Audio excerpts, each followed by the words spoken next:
अस्सलाम वालेकुम नाज़रीन, प्रोग्राम टैक्स रिफॉर्म के साथ मैं हफ्ज़ुल यूबी। नाज़रीन, किसी भी मुल्क की तरक्की का राज टैक्सेस पर मबनी है। जितना ज़्यादा टैक्स जमा होगा मुल्क उतना ही खुशहाल और तरक्की करेगा। पाकिस्तान में दो टैक्स सबसे ज़्यादा मशहूर हैं, इनकम टैक्स और सेल टैक्स। सेल टैक्स में चोरी को रोकने के लिए हुकूमत टैक्स दहिंदगान के खिलाफ दायरा-ए-कार को इतना मजबूत और गहरा तंग कर रही है कि टैक्स पेयर खुद मजबूर हो जाए वो टैक्स में नेट में आता है या नहीं। अब भी उन्होंने सेल टैक्स के रिटर्न के साथ हलफनामा मांगना शुरू कर दिया है, बल्कि नोटिफिकेशन भी जारी कर दिया गया है। आज से इनकम टैक्स जो सेल टैक्स की रिटर्न है उसके साथ हलफनामा देना ज़रूरी होगा और वकील का भी देना ज़रूरी होगा। क्या हलफनामे से हम करप्शन को रोक पाएंगे?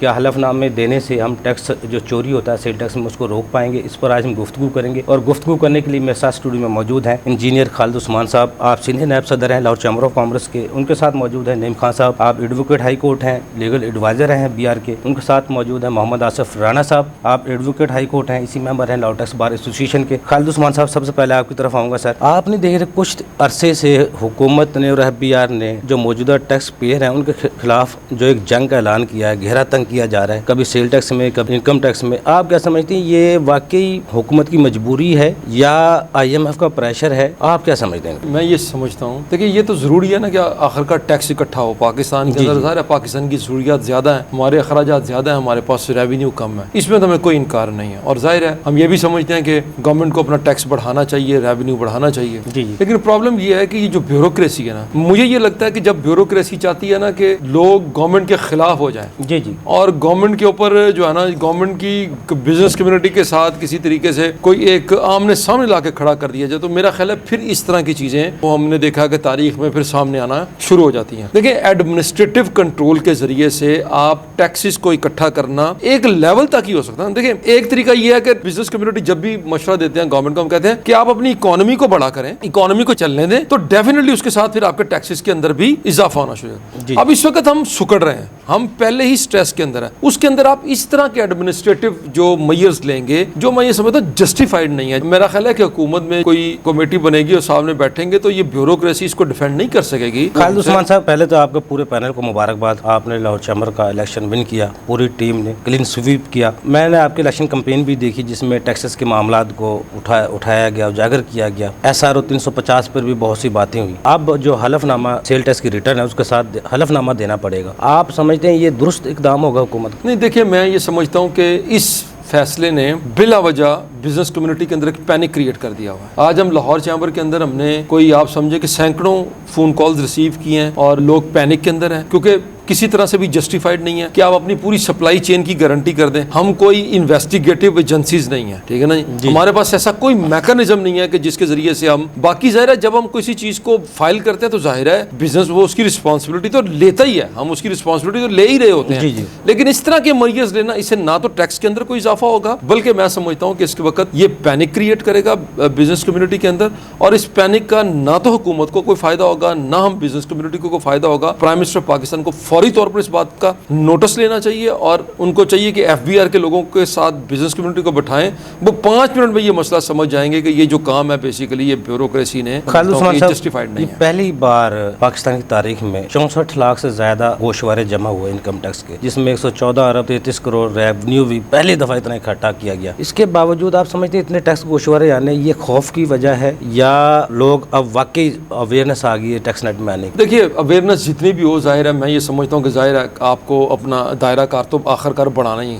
टैक्स देना जाहिर है जहाँ एक मुश्किल तो लगता है सबको, लेकिन अगर निज़ाम एक जैसा हो, सबके लिए आसान हो, तो हर बंदा कोशिश करेगा कि मैं किसी तरीके से टैक्स नेट के अंदर आऊँ। मैं समझता हूँ खुश आइंदा है हमारा टैक्स नेट बढ़ रहा है और हमें इसको वाइडन करना चाहिए, इसको करना चाहिए। नईम खान साहब, सेल टैक्स में करप्शन अफसाना है या वाकई हकीकत है? सेल्स टैक्स में करप्शन अफसाना नहीं है, यह हकीकत है। बेसिकली सेल्स टैक्स एक ऐसा सेगमेंट है टैक्स कलेक्शन का जिसमें गवर्नमेंट ने एक पर्सन को ऑथोराइज किया है कि उसके बिहाफ पे टैक्स कलेक्ट करे, और ये सेल्फ असेसमेंट स्कीम, इसकी आड़ में वो बंदा जो बिजनेस नहीं कर रहा वो इस चीज का नाजायज फायदा उठाते हुए करप्शन करता। तो इसलिए ये कहना कि कोई बिजनेसमैन ये करप्शन करता वो नहीं है, उनके साथ कुछ ऐसे लोग मिल जाते हैं जो बिजनेस कम्युनिटी को बदनाम करते हैं, जो टैक्स नेट के दायरा कार में भी नहीं है। टैक्स नेट में वो आते हैं टैक्स फ्रॉड करने के लिए, और अभी जो आपने बात की एफिडेविट के बाकी मेजर्स की, वो उनकी वजह से बाकी जो बिजनेस कम्युनिटी वो उसके ऊपर इफेक्ट जाता है, वो परेशान होते हैं। अगर ये करप्शन होती है, अफसाना नहीं हकीकत है, तो आप समझते हैं ये डिपार्टमेंट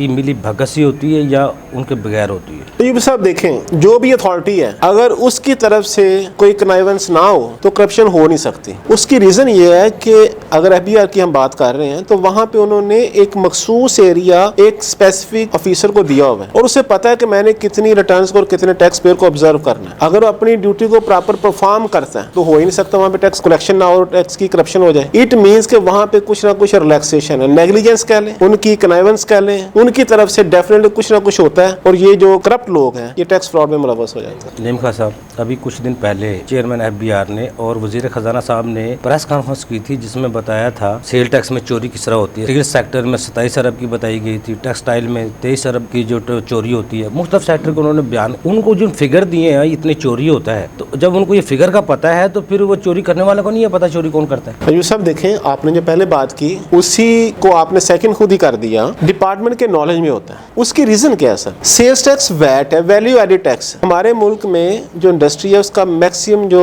रॉ मटेरियल वो इम्पोर्टेड है। इट मीन कि जब वो इम्पोर्ट होगा तो वहां पे उसकी सारी क्वांटिटी और वैल्यू कैलकुलेट हो रही है। अब क्या वो प्रॉपर अपनी जगह पे यूटिलाइज हो रही है? नहीं हो रही। इसलिए तो उन्होंने बता दी है कितना रेवेन्यू लॉस हुआ है, इतना टैक्स फ्रॉड हुआ है। अब अगर वो नहीं हो रहा तो क्या उन्होंने अपनी ऑडिट टीम को प्रॉपर ट्रेन नहीं किया कि जब वो रैंडमली ऑडिट करते हैं तो वहां पे क्या उन एरियाज को डिटेक्ट नहीं करते? अगर वो करते हैं तो फिर उसको इंप्लीमेंट क्यों नहीं किया? इट मींस कि अगर कहीं पे टैक्स फ्रॉड हो रहा है तो उसमें कहीं ना कहीं थोड़ा या ज्यादा डिपार्टमेंट का उसमें मुदाखलत या उसके साथ उनका फेक इनवाइस, सेल टैक्स की फेक इनवाइस का इतना बड़ा केस चला जो अब तक भी FIR लोग उसमें पकड़े जा रहे हैं। अब तक भी क्लियर FIR नहीं हुई, वो इन्वेस्टिगेशन अब भी चल रही है। उसके बाद SRO 350 आया टैक्स चोरी रोकने के लिए सेल टैक्स में, उसका भी फायदा नहीं हुआ। अब जो हलफनामा हुकूमत कह रही है सेल टैक्स के रिटर्न के साथ लेना है, आप क्या समझते हैं इसकी क्या हैसियत होगी? अयूब साहब देखें, जो लेजिस्लेशन है ये बड़े वाइज आदमी का काम होता है। जब भी आप कोई एक्ट बनाने जाते हैं तो आप देखते हैं मेरी ग्राउंड रियलिटीज क्या है और जो लोग उस टीम का हिस्सा बनते हैं कि उनके पास इतनी विजडम होती है उसको प्रॉपर ड्राफ्ट कर सके तो इम्प्लीमेंट हो सके आपकी इस मुल्क में। अब तक जो भी अमेंडमेंट्स की गई, जो लेजिस्लेशन की गई, उन्होंने ग्राउंड रियलिटीज के अगेंस्ट की हैं। आपने जो बात की FIRs हुई, section 37A sale tax act आप उसको रीड करते हैं, 33 को जाकर रीड करते हैं, तो क्या कहीं पे इसकी आपस में कोई बनती है कंपैटिबिलिटी? आपने इसमें क्रिमिनल प्रोसीडिंग को इनिशिएट करना होता है तो क्या टैक्स ऑफिसर के पास वो सारी विजडम है कि वो CRPC को PPC को समझता हो? जब वो नहीं समझता तो जब वो कोई डॉक्यूमेंट ड्राफ्ट करेगा, वो FIR को जब रजिस्टर करेगा तो उस तरीके से नहीं करेगा जो CRPC या PPC कहता है, उन प्रोविजंस को समझ नहीं पाता। तो जब वो अपने डॉक्यूमेंट्स में खुद से कोई लकूनास रखेगा तो डेफिनेटली प्रोसीडिंग कभी भी प्रॉपर से कंक्लूड नहीं हो सकती। इसकी अभी आपने जो बात की हल्फनामा की, बिजनेस कम्युनिटी वाकई बड़ी पैनिक है। अगर उसको आप स्टडी करते हैं, बेसिकली एफिडेविट की डेफिनेशन अगर आप देखें तो कहीं पे भी नहीं है। अगर आप CRPC देखते हैं, PPC, इवन का CPC देख लें जो सिविल प्रोसीजर कोड है, कहीं पे एफिडेविट को डिफाइन नहीं किया गया। लेकिन ये सब मैं आपको बताता हूँ, क्योंकि आपने एक इंपॉर्टेंट इशू पे बात की। एफिडेविट बेसिकली एक ओथ है जो एक बंदा कहता है जी मैं जो बात आपसे कर रहा हूँ ये करेक्ट है, ट्रू है, ये सच है। अब अगर आप सेक्शन 37A को देखते हैं तो वहां पे उन्होंने ये कहा है कि अगर कोई बंदा टैक्स फ्रॉड में मुलव्वस होगा तो उसके खिलाफ क्रिमिनल प्रोसीडिंग इनिशिएट होगी अंडर क्रिमिनल प्रोसीडिंग जो कोड है। अब देखना पड़ेगा कि क्या वहां पे जो प्रोविजंस है वो इसको क्या करती हैं। CRPC कहता है कि अगर कोई बंदा ओथ की वायलेशन करेगा तो उसकी जो पनिशमेंट है या उसकी जो इम्प्रिजमेंट है वो 3 इयर्स होगी। अगर उसी को आप यहाँ पे आकर देखते हैं 33 उसका जो क्लास 13 है तो वहाँ पे कहते हैं इसकी हम इसको इम्प्रेस करेंगे 5 इयर्स और उसको एक्सटेंड कर सकते 10 इयर्स। अब आपने प्रोसीडिंग इनिशिएट करनी है वहां पे CRPC के तहत, वहां पे इसकी जो इम्प्रिजमेंट है वो कुछ और है और यहाँ पे आपने इसको एक्सटेंड कर दिया। ठीक है, सेल टैक्स एक्ट का स्पेशल लॉ है, लेकिन जब भी आप कोई बात करते हैं लिटिगेशन को कम करने के लिए, मैं आपसे ये कहना चाह रहा हूँ, या उस चीज को प्रॉपर इंप्लीमेंट करने के लिए, तो फिर आप जिस कोड को या जिस स्टैट्यूट को आप इसके साथ मिलाना चाह रहे हैं कम से कम कंपैटिबिलिटी तो बना लें। और दूसरी बात ये है कि अगर आप कहते हैं कि मैंने कोई एफिडेविट लेना है किसी बंदे से, तो क्या इन्होंने वहां पे ये सोचा कि एफिडेविट की डेफिनेशन क्या है, एक प्रॉपर एफिडेविट होता क्या है, उसका प्रोसीजर क्या है? मैं तो कहता हूं कि इन्होंने एक लिटिगेशन का नया रास्ता खोल दिया। आप देखेंगे इसमें फ्लड आएगा केसेस का, क्योंकि एफिडेविट को ड्राफ्ट करने का पूरा एक प्रोसीजर है। उसमें आपने एफिडेविट देखा उसकी एक प्रॉपर कोर्ट फीस है, उसको ड्राफ्ट किया जाना चाहिए, उसके बाद उसको विटनेस किया जाएगा जो आपके नोटरी पब्लिक बैठे हैं या ओथ कमिश्नर्स बैठे हैं। तो आपने एक ऑनलाइन डाटा दे दिया और सेल टैक्स की रिटर्न तो हर माह जमा होती है, हर माह एफिडेविट देना पड़ेगा। एफिडेविट की एक फीस है, वो 200 या 500 या 1000 है, कितनी भी है। क्या वो रजिस्टर्ड पर्सन जो FBI के उसके बिहार पे टैक्स कलेक्ट कर रहा है, अगर उसको प्रोसीजर को फॉलो भी करवा ले, उसका प्रिंट निकाले, स्टाम्प पे उसको ड्राफ्ट करेगा, फिर उसको ओथ कमिश्नर से सिग्नेचर का फिर उसको अटैच करेगा, इतना टाइम जो ये लगा रहे हैं एक काम के ऊपर, क्या ये टैक्स कलेक्शन में एक बैरियर क्रिएट नहीं होगा? और अगर एक बंदा उस रिटर्न को फाइल कर देता है और उसको प्रॉपर प्रोसीजर को फॉलो नहीं करता, तो ये एफिडेविट तो पीस ऑफ पेपर है, इसकी अहमियत ही कोई नहीं है। आपने जो एक चेक लगाया कि मैंने एफिडेविट लेना है, अभी तक मैंने किसी रिटर्न को देखा तो नहीं फाइल करते हुए। अगर उन्होंने इसको अलाउ किया होगा कि आप ऐसे ही एफिडेविट को साथ लगाएं और रिटर्न फाइल हो जाती है बिल फर्स्ट, तो ये एफिडेविट की कोई अहमियत नहीं है रिटर्न के साथ जमा करवाने से। जी जी बिल्कुल, जब तक कि उस प्रोसीजर को नहीं फॉलो करेंगे। एफिडेविट का एक प्रोसीजर है कि एफिडेविट, अगर आप स्टैंप एक्ट देखते हैं तो उसकी फीस प्रेस्क्राइब है, उस फीस के मुताबिक, इसका मतलब उसकी जो कानूनी हैसियत है, जब तक उसको आप दुरुस्त नहीं करेंगे उस वक्त तक एफिडेविट की कोई हैसियत नहीं है। जब तक एफिडेविट को प्रॉपर स्टाम्प पेपर पे ड्राफ्ट नहीं किया जाएगा, उसको ओथ या नोटरी पब्लिक जो है वो उसको विटनेस नहीं करेगा, इसके प्रॉपर सिग्नेचर नहीं होंगे उस बंदे के, तब तक इसको नहीं वैलिडेट किया जाएगा। इसलिए अभी आपने जो बात की कि लिटिगेशन खत्म नहीं होती, ये प्रॉपर उसके ऊपर काम नहीं करते, तभी करवाने रिटर्न फाइल। मैं आज कहता हूँ करें रिटर्न फाइल, इस एफिडेविट के ऊपर करें ना प्रोसीडिंग इनिशिएट। वैसे नईम खान साहब, आप भी माशाल्लाह को 20 साल तो आपके इस लाइन में 20 साल से ऊपर ज्यादा हो गए। आज 64 लाख गोशवारे इनकम टैक्स के हो गए, सेल टैक्स की तो अभी तक 4 लाख रिटर्न नहीं आती, और पूरे पाकिस्तान में 55% जो टैक्स अहदाफ का है उस सेल टैक्स का है, 95% आप विद होल्डिंग कर रहे हैं। फिर कौन सी चोरी, किस तरह चोरी को पकड़ेंगे, किस तरह आप किसी के ऊपर कदगन लगा सकते हैं? जो लोग कारोबार कर रहे हैं उनको कारोबार से क्यों फिर रोका जा रहा है? अयूब साहब देखें, सेल्स टैक्स की कलेक्शन को आपने सबसे पहले एजुकेशन की तरफ लेके जाना है। आपने एजुकेट करना है सेल्स टैक्स की कलेक्शन कैसे होगी। देखिए, आपके जितने सारे स्टैट्यूट हैं, जितनी सारी बुक्स ऑफ लॉ हैं, इसका मेन सोर्स क्या है? आपका कॉन्स्टिट्यूशन। अगर आप टैक्सेशन की बात करते हैं तो आर्टिकल 260 कॉन्स्टिट्यूशन 90 जो आपका पाकिस्तान का है, ये आपको पावर देता है कि आप सेल कलेक्ट करें पब्लिक से। और वहां पे अगर उसको पढ़ते हैं तो वहां पे लफ्ज लिखा है इम्पोज करना, इम्पोजिशन का लफ्ज है। नहीं साहब, मैं बड़ा लंबा केस चला जाएगा, मैं दूसरा साथी को जी जी जी जी मैं जो आपने ये बात की है, देखिए सेल्स टैक्स को इन्होंने इम्पोज किया, अब उसकी कलेक्शन करनी है। उस कलेक्शन के लिए आपने लोगों को एजुकेट करना है, किसका प्रोसीजर क्या है। जब तक आप लोगों को प्रॉपर एजुकेट नहीं करते, उस सारे प्रोसीजर को आप समझा नहीं पाते, तब तक टैक्स कलेक्शन प्रॉपर हो नहीं सकती। लोगों को समझाए बगैर आप कानून में जो मर्जी अमेंडमेंट करते जाएं। अभी इन्होंने एफिडेविट तो अब लॉन्च किया ना, जब ये अभी अमेंडमेंट्स की हैं तो इन्होंने सेक्शन 237 जो सब सेक्शन है उसको टोटली चेंज कर दिया, सब्स्टिट्यूट कर दिया। इन्होंने सेक्शन 33 की क्लास 13 को टोटली चेंज कर दिया। तो क्या ये चेंज करने से आप टैक्स कलेक्शन कर लेंगे? आपने बताना कि क्या ये वाकई चेंजेस रैशनल है। मसलन अगर आप 237 को देखते हैं तो आपने एक क्लास ऐड कर दिया, सब उसका जो क्लास है वो लिखा है जी, अगर कोई बंदा सप्लाईज करेगा टैक्सेबल गुड्स को विदाउट रजिस्ट्रेशन तो ये टैक्स फ्रॉड है। अभी मार्केट में तो हर सेकंड पर्सन फिर ये कर रहे हैं, तो लगाएं टैक्स फ्रॉड का चार्ज उनके ऊपर, कैसे लगा सकते हैं? ये सब थोड़ा समझे ना। बिजनेस कम्युनिटी से कह रहे हैं जो रजिस्टर्ड पर्सन है कि आप एफिडेविट दे दें, उसका भी इन्होंने प्रोसीजर प्रेस्क्राइब नहीं किया। और जो कानून बनाया इन्होंने 237 की जो क्लास है वहां पे कहते हैं कि अगर आप टैक्सेबल गुड्स को विदाउट रजिस्ट्रेशन तो ये टैक्स फ्रॉड है। तो फिर आपकी मार्केट में कौन सी प्रोडक्ट है जो टैक्सेबल नहीं है और कितने लोग हैं जो रजिस्ट्रेशन के बगैर सप्लाईज कर रहे हैं? पहले तो उनको चेक कर लें, एफिडेविट तो बाद में लेके आए। एग्जाम्पशन किन पे है, किन पे एग्जाम्पशन नहीं है, वो भी चेक कर लें। जो पहले एक एक्ट बना, जो आपने एक सेक्शन टोटली सब्स्टिट्यूट कर दिया, उसकी इंप्लीमेंटेशन करवाई है? नहीं करवाई। भाई जो आपका टैक्स नेट में आ गए उनकी डॉक्यूमेंटेशन बेहतर करवा लें, जो नहीं आए हैं जो अपने अमेंडमेंट लेके आए पहले उसको इंप्लीमेंट करवा लें। अगर आप ये करते हैं तो इट मींस कि आपने जो लेजिस्लेशन की आपने उसको इंप्लीमेंट कर लिया। अगर आप ये नहीं करते और नए नए हरबी इस्तेमाल करते हैं तो इट मीन कि आप लिटिगेशन की तरफ जा रहे हैं। अब अगर बिजनेसमैन से कहते हैं मैंने अरेस्ट करना, भी कर लो अरेस्ट उनको। वो पानी में जाल फेंकते को, चलो कोई फंस गई मच्छी तो ठीक है, नहीं आई तो फिर जाल तो खाली आएगा कि नहीं? देखिए, लेजिस्लेशन असम्पशन बेस्ड नहीं होती, डराने से नहीं होती। आपने कौन को मोटिवेट करना है, आपने बिजनेसमैन को रिस्पेक्ट देनी है, आप उसको रिस्पेक्ट दें, उसे बताएं कि भाई आपका ये टैक्स है। हाँ, उनकी आड़ में जो लोग फ्रॉड कर रहे हैं उनको बेशक जो मर्जी पनिशमेंट। 350 SRO आया, इसके बाद अब सेल टैक्स में कोई चोरी नहीं होगी। वो देखने में तो लग ये रहा था, बड़े बड़े मेरे दोस्तों से बात हुई, अब टैक्स चोरी नहीं होगा सेल टैक्स में।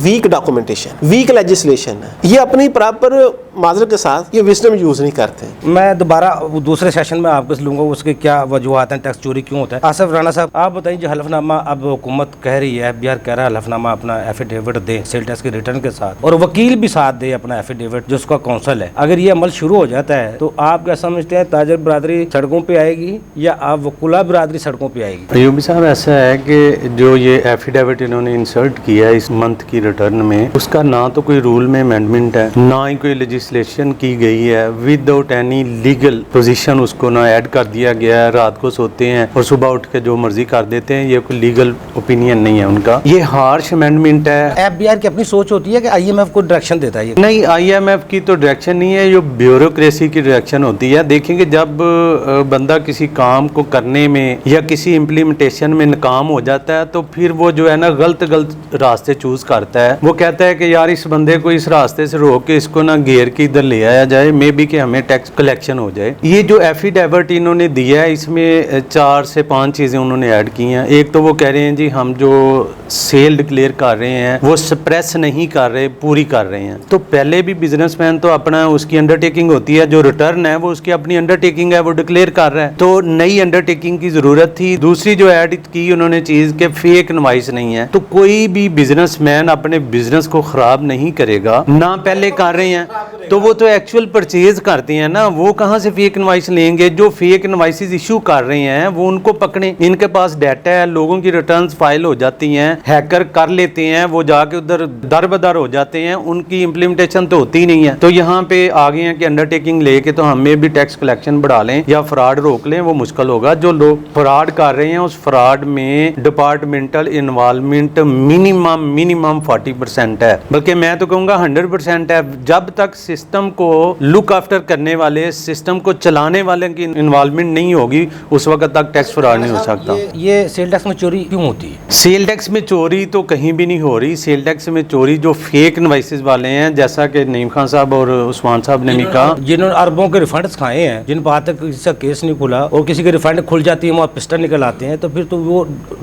सब डिपार्टमेंट को इल्म है, मालूम है। नहीं देखें, वो भी एक गलत चीज़ है ना। जब से रिफंड दे रहे हैं, जिसका रिफंड बनता है उसी को रिफंड देते हैं, किसी और को तो रिफंड नहीं दे देते। 6 साल बाद याद वो जो आपकी जो रिटर्न जाती है उसमें कॉलम होते हैं, वो फेक इनवॉइस को पकड़ने के लिए दूसरों को 6 साल बाद या 10 साल बाद याद आता है या फेक इनवॉइसें थी। देखिए, अब फेक इनवॉइस का मैं कह रहा हूँ, अगर ये लोग कह रहे हैं फेक इनवॉइस है तो सिस्टम को ऑफ कर दें। सिस्टम क्यों चला रहे हैं? देखिए, जब बंदा सप्लायर अपनी रिटर्न में सप्लाई फीड करता है कि मैंने फलां बंदे को सप्लाई कर दी है, तो बाहर उस वक्त उसकी इनवॉइस जो है ना वेरीफाई करता है। एक प्रोसीजर दिया हुआ है उन्होंने, तो जो बंदा क्लेमेंट है, बायर है, वो उस प्रोसीजर को फॉलो अप करते हुए सिस्टम के थ्रू इनवॉइसेस क्लेम करता है, तो एफबीआर उसका जुम्मेदार है। अगर वो फेक है तो उसका एफबीआर जुम्मेदार है, वो टैक्स पेयर जुम्मेदार नहीं है। उनके सिस्टम से फिल्टर होके आ रही है। राना साहब, मुझे याद है रजा अशफाक शेख साहब सेल टैक्स के ऑफिसर थे जिन्होंने ये सेल टैक्स की रिटर्न बनाई। मेरा उनसे एक प्रोग्राम हुआ था आपको 8 से 8-10 साल पहले, जब उनका ये कहना था जो हमने सेल टैक्स की रिटर्न बनाई है, अब इसके बाद आप फेक इनवॉइस की गुंजाइश नहीं रहेगी, खत्म हो गई। तो उसके बाद फिर ये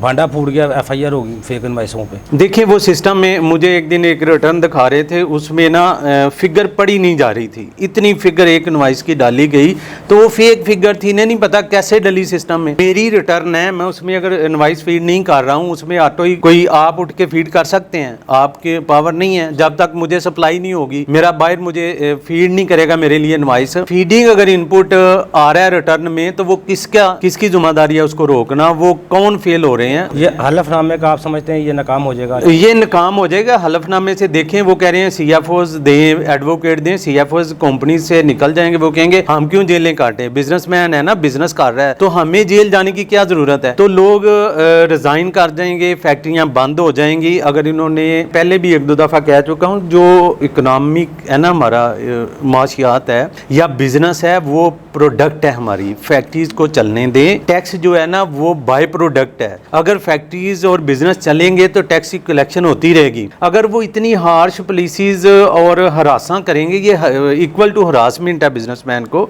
ये एफिडेविट जो है। और अगर ये एफिडेविट वो मजबूरन ले रहे हैं कि मेरी रिटर्न ही फाइल नहीं होनी, मजबूरन अटैच कर रहा हूँ, तो वो एफिडेविट नहीं है। एफिडेविट हमेशा होता है मैं अपनी कंसेंट से दूँ कि मैं ये काम नहीं करूंगा। जो मुझसे मजबूरन लिया जाए वो एफिडेविट नहीं है, वो अंडरटेकिंग नहीं है। एफिडेविट नहीं। ओके खालिद उस्मान साहब, ब्रेक से जाने से पहले आपको एक सवाल छोड़ रहा हूँ। जिस तरह अभी हमारी गुफ्तगू हो रही थी, एफिडेविट का मतलब है रियासत टैक्स लेने में नाकाम हो चुकी है, टैक्स चोरी को रोकने में नाकाम हो चुकी है, डिपार्टमेंट अपनी परफॉर्मेंस दिखाने में नाकाम हो चुका है। इसलिए टैक्स पेयर से कहा जा रहा है जनाब आप अपनी ईमानदारी से अपने कसम दे दें हमें लेकर आपने टैक्स चोरी नहीं किया। इसका क्या मतलब है? क्या इससे रियासत की नाकामी से अवाम पे क्या क्या असरात होंगे और जो टैक्स देते हैं बेचारे उन पे क्या असरात होंगे। अगर ऐसे ही चलता रहा आप समझते हैं जो रियासत का और अवाम का दोनों का एक रिलेशन है उसमें कितना फ़र्क पड़ेगा। लेकिन ब्रेक से बाद नाज़रीन छोटा सा कमर्शियल ब्रेक, हमारे साथ रहिएगा।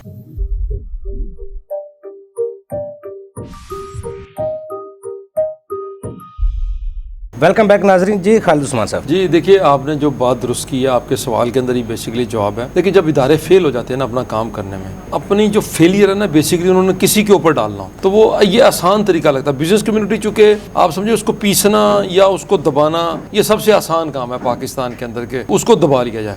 तो बेसिकली मैं समझता हूँ। और दूसरी बात देखें, खौफ की फिजा के अंदर बिजनेस है बेसिकली क्रिएटिविटी का नाम। सही कह रहे हैं आप क्रिएटिविटी करते हैं बेसिकली बिजनेस करते हैं तो लोगों को आप इतना ना डराएं कि नए लोग एंटरप्रेन्योर ही ना बने। मैं समझता हूँ कि ये नाकामी है बेसिकली इदारे की, और इस तरह की जो कारोबार करना बहुत मुश्किल है। जितना हमारे यहाँ अखराजात है बिजली के, जितने महंगी बिजली है, दूसरी चीजें हैं, वह हम तो मार्केट आलमी मंडियों को तक अब रसाई हासिल नहीं होती। अगर हो भी जाए तो उनके रेट इतने कम होते हैं, हमारे इतने ज्यादा बन जाते हैं, तो उनको हम किस तरह मुकाबला कर सकते देखिए हैं। बिल्कुल सही कहा आपने। बिजनेस कम्युनिटी पहले ही इतने ज़्यादा स्ट्रेस के अंदर है।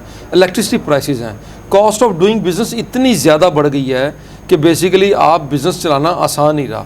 और पिछले जो हमारी करेंसी डेप्रिसिएशन के साथ की वजह से अब हमारे पास बिजनेसेस के पास रास नहीं है उस तरह, उनके पास उस तरह वो रकम नहीं मौजूद है, जो लिक्विडिटी नहीं है बिजनेसेस के अंदर।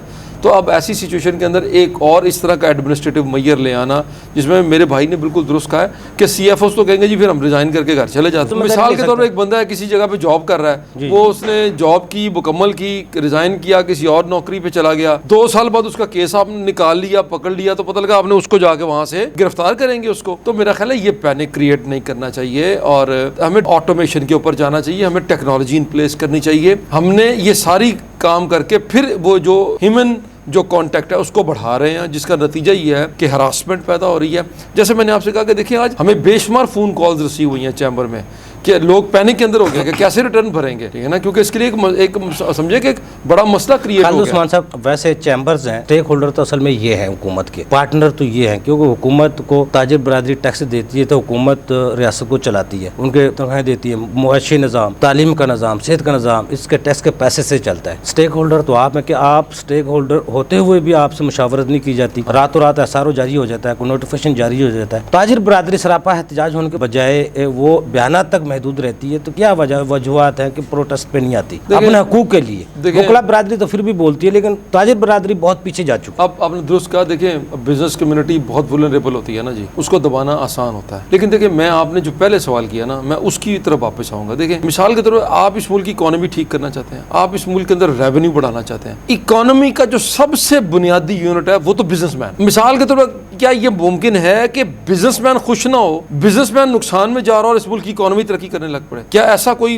पॉसिबिलिटी किसी दुनिया के अंदर कहीं मौजूद है? जाहिर है इकोनॉमी उसी वक्त तरक्की करेगी जब हम तरक्की करेंगे, जब बिजनेसमैन तरक्की करेगा। और बदकिस्मती ये है अयूबी साहब, बिजनेस कम्युनिटी के साथ वो कंसल्टेशन नहीं की जाती, उसको कॉन्फिडेंस में नहीं दिया जाता। जबकि अगर हमारे साथ आए, हमारे साथ आके बैठे, देखिए दूसरा स्टेक होल्डर आपके वकला दोस्त हैं, मैं समझता हूँ इससे ज्यादा अच्छी तजावीज दे सकते हैं लोग। वैसे खालिद उस्मान साहब, काम करने वाले बंदे के पास तो वैसे टाइम ही नहीं होता। जब भी ये फिनांस एक्ट या जो आया 2024, इसमें कुछ ऐसे टैक्सेस लगाए हुकूमत ने, उस सेक्टर के लोगों ने शटर डाउन हड़ताल की, तो वो पीछे हुकूमत बैकअप पे चलेगी, वापस हो गए टैक्सेस। जो टैक्स देते हैं प्रॉपर हर साल बाकायदगी से, वो कभी अपने हकूक के लिए आगे नहीं आए। हाँ, ये प्रॉब्लम है जी बेसिकली। और दूसरी बात है हुकूमतें भी यही करती है ना कि जो टैक्स दे रहा है ना उसी को पीसती हैं ज्यादा, जी जी, उसी के ही जो है ना वो गले के ऊपर जो है ना वो प्रेशर को इंक्रीज किया जाता है, और जो नहीं दे रहे होते वो बड़े आराम से। यही तो मैं समझता हूँ कि गवर्नमेंट को करना चाहिए ना, कि डायलॉग करना चाहिए, ना कि बिजनेस कम्युनिटी को उस जगह के ऊपर ले जाएं कि जिसके अंदर हम नहीं करना चाहते, हड़तालें और इस तरह की चीजें। हम एजुटेशन के अंदर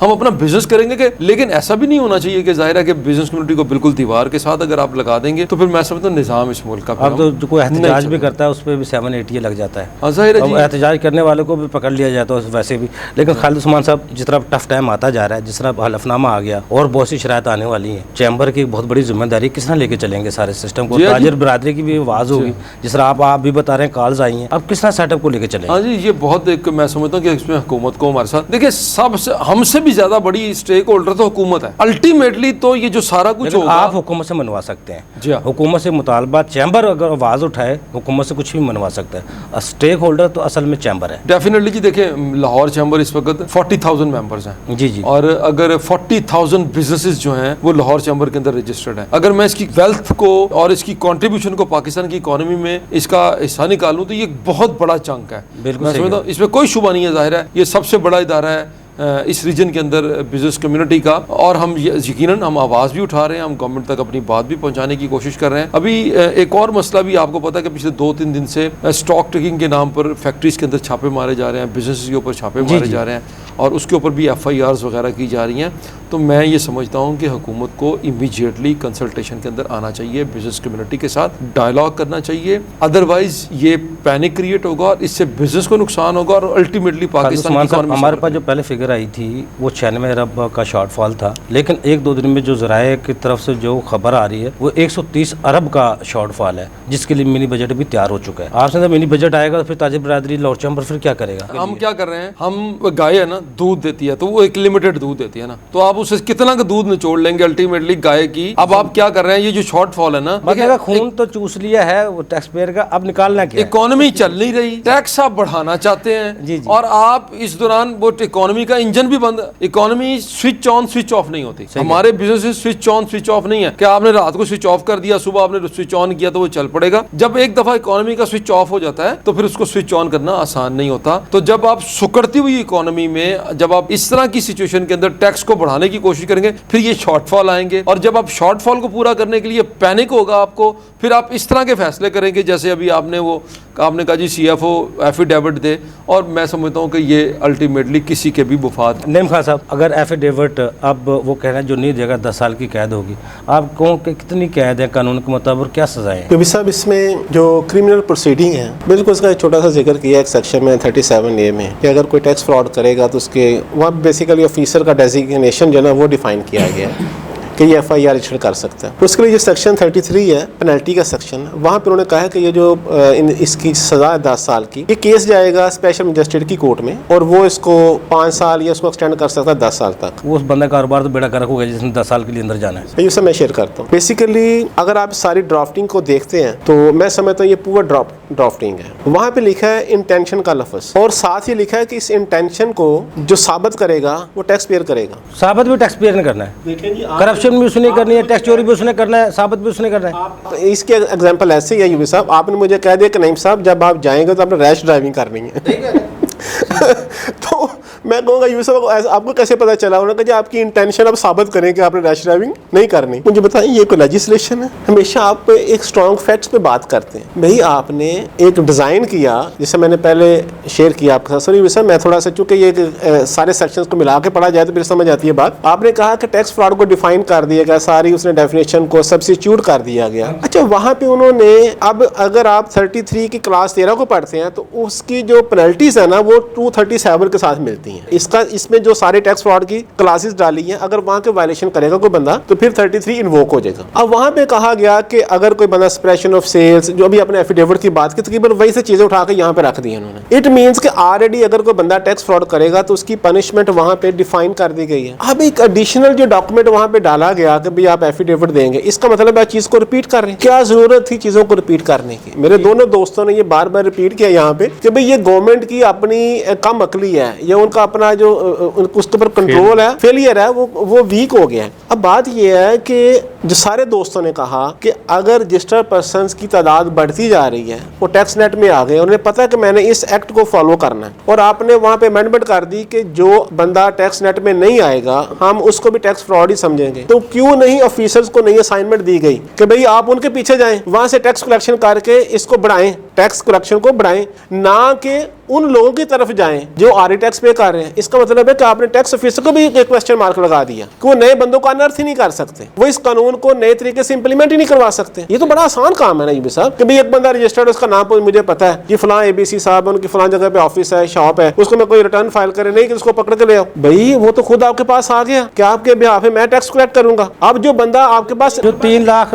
या 2.5 लाख पौने 3 लाख जो रिटर्न आ रही हैं वो तो ऑलरेडी आ रही हैं आपके पास। उन्होंने तो आपसे पहले कमिट कर लिया कि भाई मैं आपके बिहाफ पे टैक्स कलेक्ट कर। तो जब मेरा ऑडिट खुल गया, जब भी मैं मारा गया, मेरा को छापा पड़ गया, जब भी मैं मारा गया, उसने झूठ क्यों बोलना है? बेसिकली जो आपने ऑफिसर्स को अपॉइंट किया है वो ये नहीं किया कि अपने ऑफिस में बैठे रहे और वहां बैठ कर जो रजिस्टर उन्हीं को हिसाब करते रहे। जब आपने लॉ में अमेंडमेंट की उसके पीछे विजडम क्या थी? विजडम ये थी इस क्लास को ऐड करने की, देखें आपने अगर कोई स्टैट्यूट को फ्रेम किया तो उसके एक एक लफ्ज की कीमत है। जब असेंबली का सेशन होता है तो वहां पे कितनी कास्ट है? मिलियंस में कास्ट है उनकी, करोड़ों रुपए एक सेशन की कास्ट है। इसका मतलब हमें आपने किसी भी स्टैट्यूट का एक एक लफ्ज की करोड़ों रुपए कीमत पे करनी पड़ती है। तो जब इतनी कीमत पे की तो ब्यूरोक्रेसी उसको इंप्लीमेंट क्यों नहीं किया? जब वहां पे लिख दिया कि भाई टैक्सेबल सप्लाईज को अगर कोई अनरजिस्टर्ड पर्सन सप्लाई करेगा, टैक्सेबल गुड्स को अनरजिस्टर्ड पर्सन सप्लाई करेगा तो टैक्स फ्रॉड है। तो ऑफिसर किस लिए अपॉइंट किए? जाए उनको पकड़े, उनको अनर्थ करे, वहां से टैक्स कलेक्ट करें, ना कि आप जो आर रजिस्टर्ड पर्सन है उनको हरास करें। इसका मतलब ये उनसे भी कह रहे कि आप बाहर चले जाएं। टैक्स कलेक्शन कैसे होगी? ये रेवेन्यू मेजर्स है, ऐसा नहीं होना चाहिए। आपने अगर कोई स्टैट्यूट को फ्रेम किया है तो फिर अपने ऑफिसर को समझाएं। आप ये कैसा तकाजा करें एक बिजनेसमैन से कि भाई आप पढ़े, उसको इंप्लीमेंट करें, टैक्स कलेक्शन भी करें। POS जो लगवाया है, पॉइंट ऑफ सेल सिस्टम का जो इंटीग्रेशन इन्होंने किया है, उसका क्या मतलब? तो फिर एफिडेविट मांगने का दोनों को मुतसादम नहीं है ये? एक तो आप उनसे सिस्टम लगवा रहे हैं, ये लगाए, फिर आप उनसे पकड़ रहे हैं। मैंने जिस तरह आपको कंपैरिजन करके बताया कि एक एफिडेविट है, सेक्शन 2 का सब सेक्शन 37 है, सेक्शन 30 का 13 है। आपने देख नहीं रहे कि सारी चीजें एक ही चीज है? क्या उसको डिफरेंट मास्क दे के प्रेजेंट करना क्या ये सूटेबल है? आप ये बताएं, अब जिनको रात से नींद नहीं आ रही, वो उनको पता हमने हलफनामा देना है, अब फंसेंगे हम। हलफनामे का देने का मुराद है हमने सारा कुछ लिख के दे दिया, हमने जो दिया, अब उनको क्या सजा हो सकती है और सजा से कैसे बच सकते हैं, क्या तरीकेकार होगा? ये सब मैंने पहले आपसे गुजारिश की थी कि जो एफिडेविट है ये एफिडेविट है ही नहीं है, ये पीस ऑफ पेपर है। वो तो हमारे कहने से तो नहीं हट जाएगा। देखो उन्होंने जब हुकूमत ने फैसला कर लिया, वो कर लिया जनाब, ये हमने अब एफिडेविट लेना है। ये सर ये गलत बात है ये। इसका मतलब ये है कि जो कानून है फिर उसकी क्या अहमियत है? सर मेरी बात सुने सर, वो वायलेशन है। वो तो जो अगर ताजिर बराती सड़कों पे आती है, कुछ निकलती है, तो फिर तो शायद हुकूमत को वापस लेना पड़े। हमारा तो काम है उस पे ओपिनियन देना। अजीब साहब, मैं एक वकील हूँ और मैंने कानून की बात कर, ये नहीं हो सकता कि प्राइम मिनिस्टर जो मिनिस्टर कहे कि ये होगा और वो कानून बन जाएगा। कानून वो जो उन्होंने असेंबली से पास किया। इन्होंने जिस तरीके से एफिडेविट अपनी बिजनेस कम्युनिटी से डिमांड कर रहे हैं और उस प्रोसीजर को फॉलो नहीं कर रहे हैं, उस एफिडेविट की कोई अहमियत नहीं है, वो एफिडेविट ही नहीं है। आपने जब कोई काम, एक वो बंदा जो लॉ को इंप्लीमेंट करना चाहता है वो खुद लॉ की वायलेशन करेगा तो उसका रिजल्ट क्या निकलेगा? वो कभी नहीं होगा। सर आप इसकी एग्जांपल ऐसे ही है कि आपने कहीं पे एफिडेविट देना है तो कभी किसी अदारे ने कहा है कि सादे पेपर पे लिख दो मैं मान लूंगा, वो कहता है स्टाम्प पेपर लेके आए, फिर वो कहते हैं इसको टेस्ट करवा के लाएं। क्यों कहा जाता है? ये उसकी लीगल रिक्वायरमेंट्स है, उसको आपने पूरा करना है। दोबारा मैं रिक्वेस्ट करता हूँ ये भी साहब प्लीज। ताजर 2 स्कीम में उन्होंने पहले अमेंडमेंट की, उसके बाद ताजर बरादरी सरापा एहतजाज हुई, उसके बाद फिर अमेंडमेंट हुई, फिर ताजर बरादरी उसके साथ शामिल किया गया।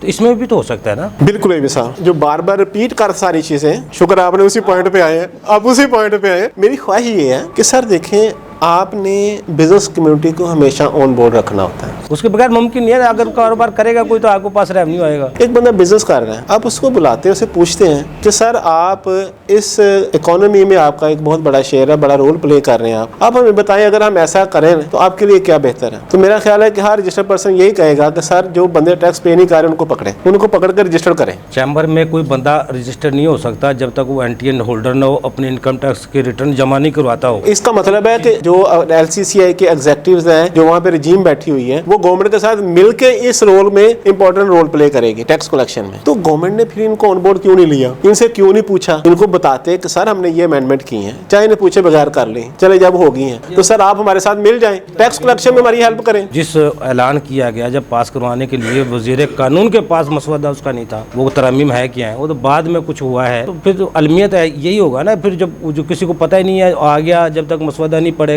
समझ नहीं आएगी, वो किस तरह ओपिनियन दे सकता है अपने? साहब देखें, ये बहुत बड़े आलमी है। मैंने पिछले कुछ 3 साल में हाई कोर्ट में, मेरा ख्याल है कि कोई 1000-1200 केस तो मैंने प्लीड की है। वहाँ मैंने एक ही चीज़ बार बार नोटिस की कि जो ड्राफ्टिंग हुई वो पुअर हुई, और जिन ऑफिसर्स ने कोई ऑडिट किए या केसेस बनाए किसी टैक्स किसी रजिस्टर्ड पर्सन के अगेंस्ट, उनको भी नहीं पता था मैं क्या कर रहा हूँ। तो जब जिन लोगों को आपने टैक्स कलेक्टर बनाया, फिर अंधाधुंध सारा कुछ चल रहा है, नोटिस भी अंधाधुंध निकाल दिया किसी को, चलो कोई आएगा ही, उसके बाद में क्या नतीजे निकलते हैं कोई नहीं पता। अजीब साहब आपके प्रोग्राम का टाइम बड़ा प्रिसाइज होता है। मैं एक सीनियर ऑफिसर के पास बैठा हुआ था, तो उसने सेक्शन 111 इनकम टैक्स का, मैं जस्ट फॉर एग्जांपल बात कर रहा हूँ, उसने कहा जी इसकी लिटिगेशन खत्म पता क्यों नहीं हुई। जब हम ऑफिसर थे ना छोटे डीसी वगैरह पे, तो हम ये करते थे 176 का नोटिस करते थे ताकि उस टैक्स पेयर पास एक क्वेश्चन रह जाए, एक ऑप्शन रह जाए, अगर रिटर्न रिवाइज करना चाहे तो कर ले ताकि लिटिगेशन बढ़े ना। नए लोगों ने आके क्या किया कि उसको बाईपास कर दिया, वो ऑप्शन भी खत्म कर दी। ऑप्शन उन्होंने डायरेक्ट 122 इशू कर दिया, क्योंकि 122 के बाद आप रिटर्न रिवाइज नहीं कर सकते। जब उन्होंने बैरियर क्रिएट किया तो क्या हुआ, फिर गलत ऑर्डर पास हुए, कोर्ट में जाके बेशुमार ऑर्डर्स उड़ गए। क्या बिजनेस कम्युनिटी का टाइम का लॉस नहीं हुआ, वो मेंटली टॉर्चर नहीं हुए? इतना सफर करता है जो बंदा कारोबार करेगा, सफर करे वो। फिर जो टैक्स हाउस का इतना टाइम जाया हुआ, क्या वो टैक्स कलेक्शन पे नहीं जाना चाहिए था? अयूब साहब मैंने बार बार ये बात की है, शायद मेरी ये बात किसी ऑफिसर को बुरी लगती हो। अयूब साहब मेरी बात मुकम्मल होने दें सर, मेरी बात मुकम्मल होने दें सर, इंपॉर्टेंट बात है। देखिए टैक्स कलेक्शन एक बहुत बड़ी जिम्मेदारी है, और खुदा के वास्ते टैक्स डिपार्टमेंट में एक्सपर्ट्स को आप अपॉइंट करें जो लॉ नोइंग पर्सन हो, जो टैक्स को समझते हो, जो अकाउंट्स को समझते हो, ताकि जब भी वो कोई काम करें तो उसको पता मैं कर क्या रहा हूँ। अभी सर जब आप किसी उस मुतलका फील्ड के बंदे से बात करते हैं तो आपको इस चीज का यकीन होता है कि ये जो भी काम करेगा अपनी विजडम के मुताबिक करेगा, उसे पता मैं क्या कर रहा हूँ। अगर वही जिम्मेदारी किसी ऐसे बंदे को दे देंगे जिसका वो फील्ड नहीं है, वो एक्सपर्ट नहीं है अपने फील्ड का, तो आप उसको जो मर्जी कह दें। वो तो हमारे चेयरमैन एफबीआर जो है वो भी नहीं है फील्ड के, तो चेयरमैन एफबीआर उससे तो हम नहीं कह सकते। आसफ साहब टाइम खत्म हो जाएगा सर। ये सजाएं जजाएं जो रखी गई हैं सेल टैक्स में, यही सिर्फ हल है हुकूमत के पास, रियासत के पास, या उसके अलावा भी कोई हट के हल है? ये चोरी की जरूरत ना महसूस हो, टैक्स चोरी कोई ना करे। इसमें ये है, फर्स्ट तो मैंने पहले भी एक प्रोग्राम हुआ उसमें भी कहा कि यहाँ पे टैक्स वो ज़बरदस्ती लिया जा रहा है, क्योंकि टैक्स पेयर को रिस्पेक्ट नहीं दी जाती। सर रिस्पेक्ट तो दी जाती है राणा साहब। देखो टैक्स पेयर जाता है, उसको टैक्स ऑफिसर जो चाय पिलाता है बाहर, तो 5 मिनट वेट भी करवाता है, चाय भी पिलाता है, उसको कहता है यार इतने पैसे जमा करवा दे। सर वो देखें, वो चाय जिस लिए पिलाता है आपको भी पता है क्यों पिलाता है। यहाँ अगर टैक्स पेयर को जो ऑलरेडी टैक्स पेयर हैं उनका खून ना निचोड़ें, न्यू टैक्स ब्रॉडनिंग की तरफ जाएं। सेल टैक्स में किस तरह ला सकते हैं? अब तो पहले इनकम टैक्स का शोर था ना, अब तो सेल टैक्स एक पिछले साल से हम देखते हैं सेल टैक्स पे सारा काम सेल टैक्स पे हो रहा है। यूबी साहब ये सेल टैक्स जो है ना, ये इनडायरेक्ट टैक्स है, ये अल्टीमेटली एंड कंज्यूमर ने देना होता है। तो इसको जब भी प्रोग्राम हुआ है टैक्स फ्रॉड अगर इन्होंने खत्म करना है तो उसको फिक्स टैक्स में लेके आ जाएं। ये जो अपनी एनर्जी टैक्स फ्रॉड को पकड़ने पे लगाती हैं, टैक्स फ्रॉड का लफ्ज ही पकड़ा जाता है, tax fraud actual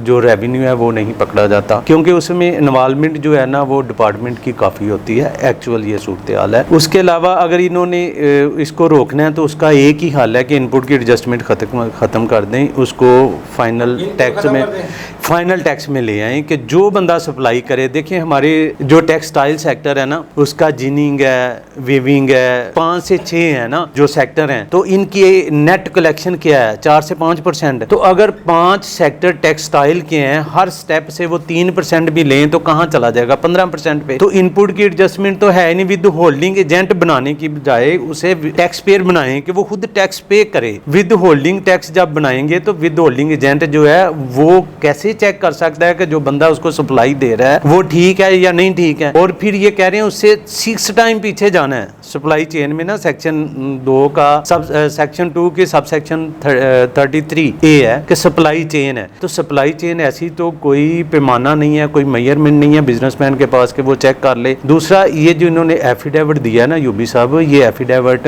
equivalent to harassment for businessman for tax consultants. इसमें टैक्स कंसल्टेंट का तो रोल नहीं है ना, वो तो अगर रिटर्न फाइल करता है तो वो on the basis of provided documents या डाटा जो बिजनेसमैन देता है उसकी बेस पे करता है। तो CFs एम्प्लॉई हैं बेचारे, वो भी बिजनेस देखें, एक बंदा अगर कोई कंपनी है उसके 5 या 10 डायरेक्टर होंगे तो वो 60 कंपनी चला रहे हैं, तो उन्होंने 60 CFOs अपॉइंट किए हुए हैं। अगर वो नौकरी छोड़ के चले गए तो 5 लोग 60 कंपनियां नहीं चला पाएंगे। ये बिजनेस का जो है ना बर्बाद कर रहे हैं, बिजनेस को बर्बाद कर रही हैं। ये जो इन्होंने इसमें एफिडेविट में ऐड किया है, ये ऑलरेडी टैक्स फ्रॉड की डेफिनेशन में इंक्लूड है। इसकी सज़ा जो है वो पेनल एक्शन है 33 सेल टैक्स का उसमें है। तो 37 में उन्होंने इख्तियार दिया है कि वो FIR करे और उसको अरेस्ट कर ले। 37 जो सेक्शन है वो कहता है। 33 जो है वो पेनल एक्शन है, उसमें सारे ऑलरेडी डिस्क्राइब्ड हैं। बजाय कि बिजनेसमैन से एफिडेविट लें, उसको डराया जाए, वो बिज़नेस ना कर सके, सिर्फ एक मिनट, वो बिज़नेस ना कर सके, तो उसके जो ऑलरेडी लॉज बने हुए हैं हमारे एक्ट में, सेक्शंस प्रोविजंस अवेलेबल हैं, उसकी इम्प्लीमेंटेशन करें प्रॉपरली। उनको जो एजुकेट करें, इनके एडमिनिस्ट्रेटिव जो फील्ड ऑफिसर हैं उनको ही नहीं पता कि हमने इनकी इम्प्लीमेंटेशन कैसे करनी है, उसकी इम्प्लीमेंटेशन करवाएं और प्रॉपर तरीके से करवाएं और आसानियाँ पैदा करें ना बिजनेसमैन के लिए। आसानी होगी तो लोग आएंगे, वरना नहीं आएंगे। राणा साहब, मान लिया एफिडेविट एक बंदे ने दे दिया, मान लेते हैं, क्या एफिडेविट के बाद उसका ऑडिट खुलेगा, उसके ऊपर फिर कुछ साबित हो गया, फिर क्या, फिर उसका क्या होगा? एफिडेविट के बाद को फिर उसको हरास नहीं करना चाहिए, उसके बाद उसको हरासमेंट नहीं करना चाहिए, उसको खौफजदा नहीं करना चाहिए, उसका ऑडिट नहीं खुलना चाहिए फिर तो एफिडेविट के बाद। देखें, एफिडेविट जो है वो ना तो ऑडिट को ओपन कर रहा है, ना ही उसको रेस्ट्रेन कर रहा है। उसने पहले दे दिया, मैंने अपनी रिटर्न सही जमा करवाई है, मैंने जो कुछ बताया सही बताया, उसके बाद वो तो अपनी तरफ से मानी तौर पे तो क्लियर हो गया। हमारी जो डिक्लेरेशन है उसमें ऑलरेडी अंडरटेकिंग थी कि मैं वेरीफाई कर रहा हूँ, मैंने जो डाटा प्रोवाइड किया है वो बिल्कुल एक्यूरेट है, करेक्ट है, तो वो पहले भी तो पकड़े जा रहे हैं। लेकिन ये जो एफिडेविट में इन्होंने इंक्लूड किया है, इससे ना हरासमेंट हुई है बिजनेसमैन में, लोग खौफजदा हो गए हैं। ये ऑलरेडी चीज़ें प्रोविजंस में थी। सेक्शन जो 2 है उसका सब सेक्शन 37 है, फ्रॉड का जो डेफिनेशन है वो है। 33 में ऑलरेडी सजाएं मौजूद थी। टाइम कम है, सेल टैक्स में किस तरह हम बेहतरी ला सकते हैं? ये सारे ये छोड़े, रुकावटें पैदा करने की बजाय आसानियाँ किस तरह पैदा कर सकते हैं? एडजस्टमेंट खत्म कर दें, फिक्स टैक्स ले लें लोगों से, बस छोड़ दें, इसके अलावा कोई हल नहीं। खालिद उस्मान साहब, बड़ी अच्छी बात की। अगर आप 16% 18% टैक्स लेंगे, जो नेट टैक्स है ना सेल टैक्स, वो 4-5% ही जमा होता है। तो बात तो सही है, अगर ये आपका चैम्बर उठाए बात, ये सिंगल डिजिट पे लाएं सेल टैक्स को, वैसी टैक्स चोरी हर चीज़ खत्म हो जाए। देखिए छड़ी बेसिकली ये है कि हमारे टैक्सेस का रेशो इतना ज़्यादा है कि वो टेक्निकली रिफंड का मामला खत्म हो जाए। उसको करना तो फिर जाहिर है लोग इधर उधर के रास्ते भी, मिसाल के तौर पर गवर्नमेंट प्राइस कैप लगाती है, मुर्गी की प्राइस क्या, सबको पता है कि मुर्गी की प्राइस क्या है और मुर्गी बिक कितने की रही है, जाहिर है उसके अंदर एक फर्क है, पॉसिबल ही नहीं है। कोई दुनिया का रेट आता है उस पर रेट कुछ होता है, और दुनिया का कोई बिजनेसमैन भी जेब से डाल के कभी भी बिजनेस नहीं कर सकता, नहीं कर सकता, नहीं मुमकिन है। लेकिन हमें चूंकि शौक है इस तरह के काम करने का, तो हम करते हैं और अल्टीमेटली पैनिक क्रिएट करते हैं, उसके रिजल्ट भी बेहतर नहीं आते। यस, और बाद में पछताना पड़ता है। यस, और उससे जो है ना सेक्टर को भी नुकसान होता है। खालिद उस्मान साहब आपको बहुत शुक्रिया, नीम खान साहब आपको बहुत शुक्रिया, राना असफ साहब आपको बहुत शुक्रिया। नाज़रीन, हमारे एक्सपर्ट की गुफ्तगू सुनी, लोगों के लिए आसानियाँ पैदा करें। अगर ये लोग कारोबार करेंगे तो रेवेन्यू आएगा तो पाकिस्तान तरक्की करेगा, आवाम को खुशहाल होगी। अगले प्रोग्राम तक के लिए अफजल ईबी को इजाज़त दीजिए। अल्लाह हाफ़िज़। पाकिस्तान जिंदाबाद। देखिए प्रोग्राम टैक्स और अवाम अफजल अयूबी के साथ।